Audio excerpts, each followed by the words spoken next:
Morning class 9 शुरू करते हैं आज का क्लास हमारा socialism in Europe and Russia.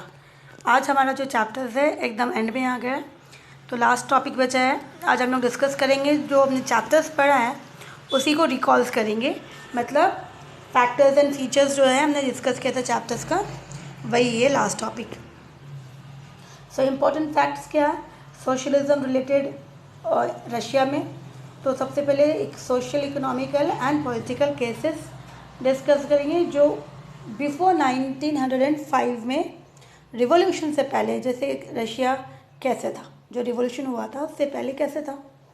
तो सोशल कंडीशन में कहा गया 85% जो पॉपुलेशन थी रशिया की वो एग्रीकल्चर थी, they depend on agriculture only. Workers जो थे वो भी डिवाइड थे अकॉर्डिंग टू दियर स्किल, कि कौन किसे क्या काम आता है उसके अकॉर्डिंग उन्होंने वर्कर्स को डिवाइड किया था। According to that only they got the job.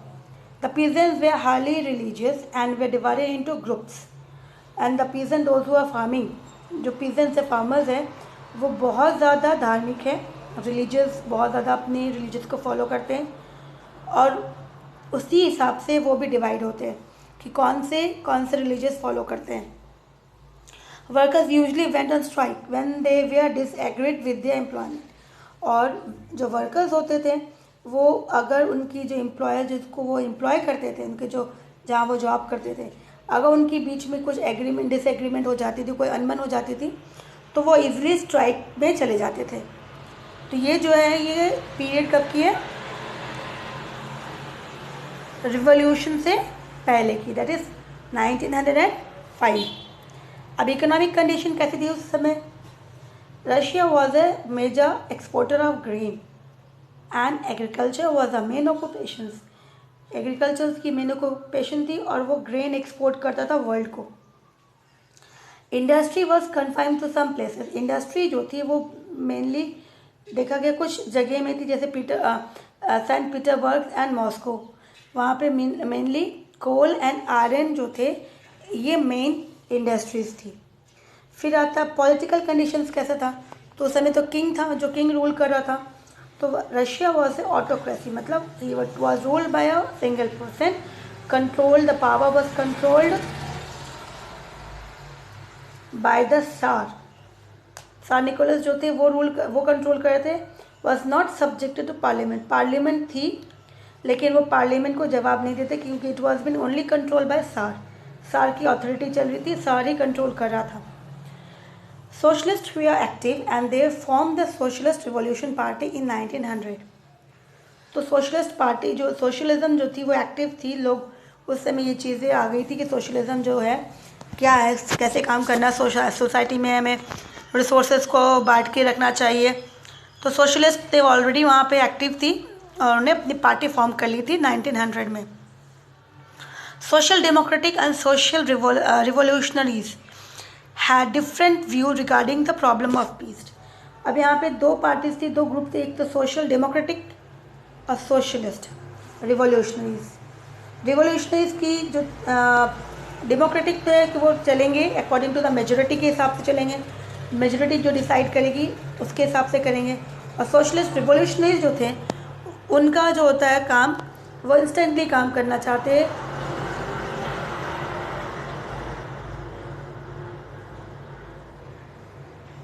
मतलब कि अगर किसी को कोई प्रॉब्लम्स है तो उसका सॉल्यूशन करना ज़रूरी है, वो मेजोरिटी के लिए वेट नहीं करेंगे।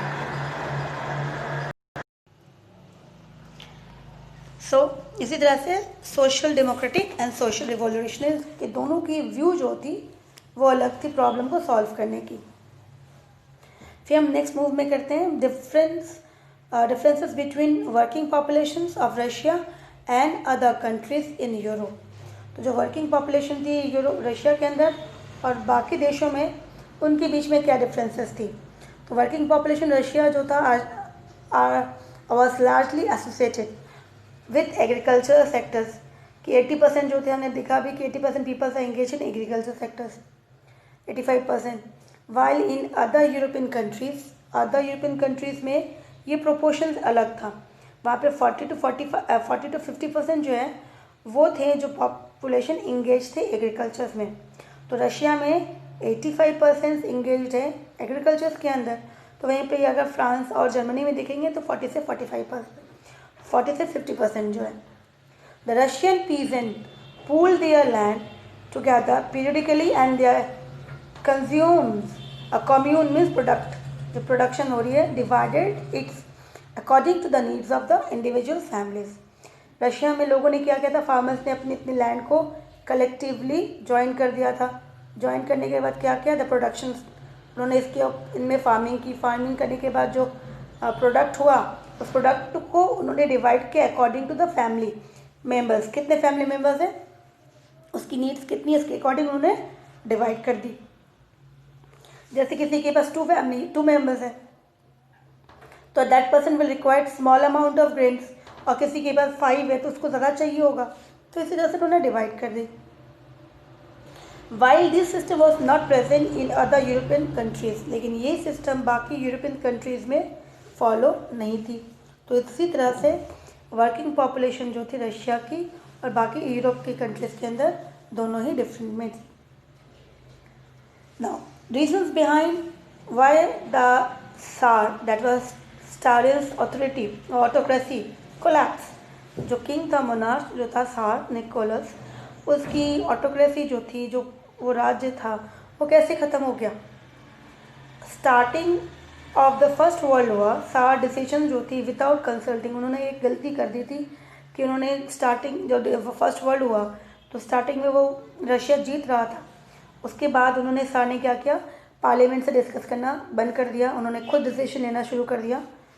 तो साथ में देखा, हमने पढ़ा था कि सार जो थे he was been influenced by a priest, जो नेप्टोटिस जो थे उसके अंडर में, उनके प्रभाव में बहुत ज़्यादा थे, वो जो बोलते थे उनकी बात सुनते थे।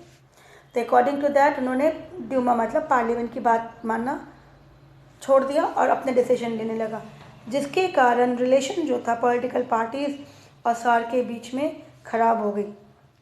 लोगों ने और पार्टीज़ ने इसको पसंद करना, एक पहले पसंद नहीं करते थे और दोबारा इसके बाद इस इवेंट के बाद लोगों ने और उनसे जो थी इसकी नेगेटिव व्यू ज़्यादा हो गई। Tsar Alexandra's Germans origins and a poor adviser Rasputin's, जैसे मैंने अभी बताया तो रास्पुटिन्स जो थे दैट वाज अ प्रीस्ट, उनकी जो उसके अंडर में उनके प्रभाव में थे, जिसके कारण ये हमेशा उनको नेगेटिव ही गलत राय देते थे, मतलब उनके लिए बेनिफिट है, जनता के लिए कोई बेनिफिट नहीं होता था, इस तरह से सुझाव होती थी। Losing battles bye Russian आर्मीज in Germany and Austria, फिर रशिया ने बैटल हारा जर्मनी और ऑस्ट्रिया के सामने।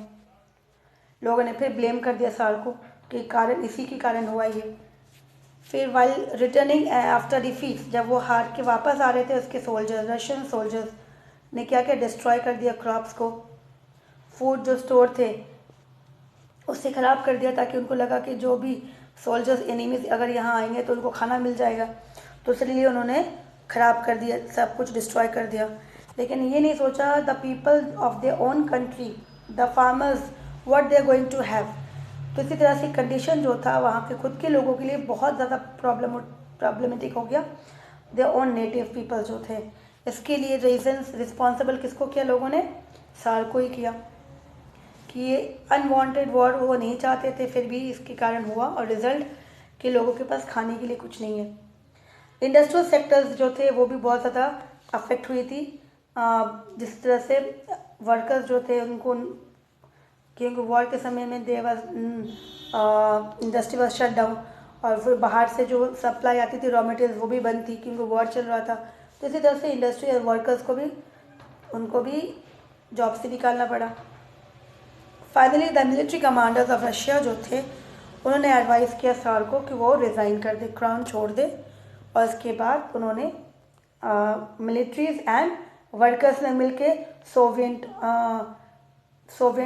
पार्लियामेंट बनाया था, जिसमें उन्होंने रूल करना शुरू किया था, और जिसने फिर बाद में सोवियत पार्लियामेंट और उसके बाद बोल्शेविक पार्टी के बीच में जो भी प्रॉब्लम हुई, धीरे धीरे फिर बाद में बोल्शेविक ने कंट्रोल करना शुरू किया रशिया के अंदर।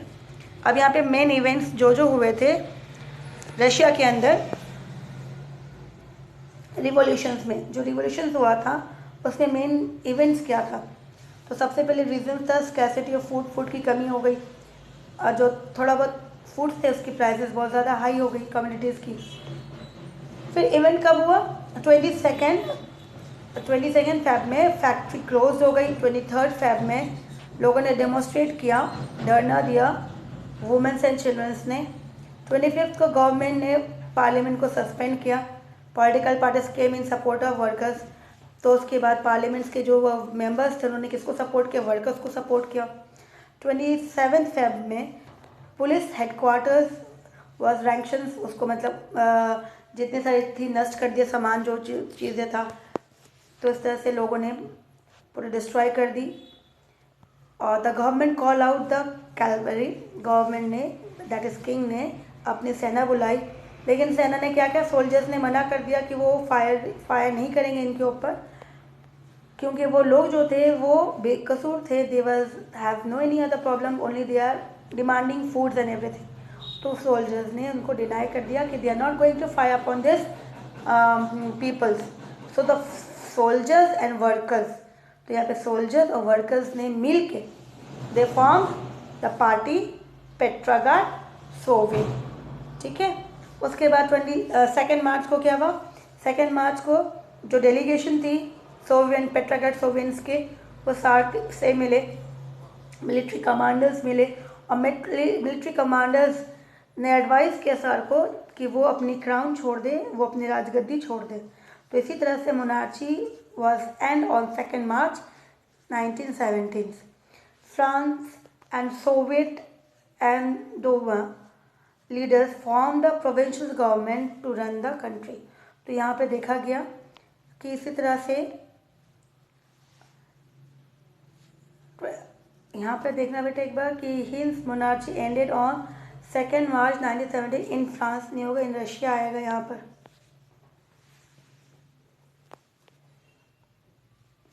ठीक है। सोवियन एंड डोमा मतलब पार्लियामेंट्स के लोगों ने और सोवियन वर्कर्स एंड मिलिट्रीज ने मिलके एक नया गवर्नमेंट, एक नया प्रोविंशियल गवर्नमेंट फॉर्म किया।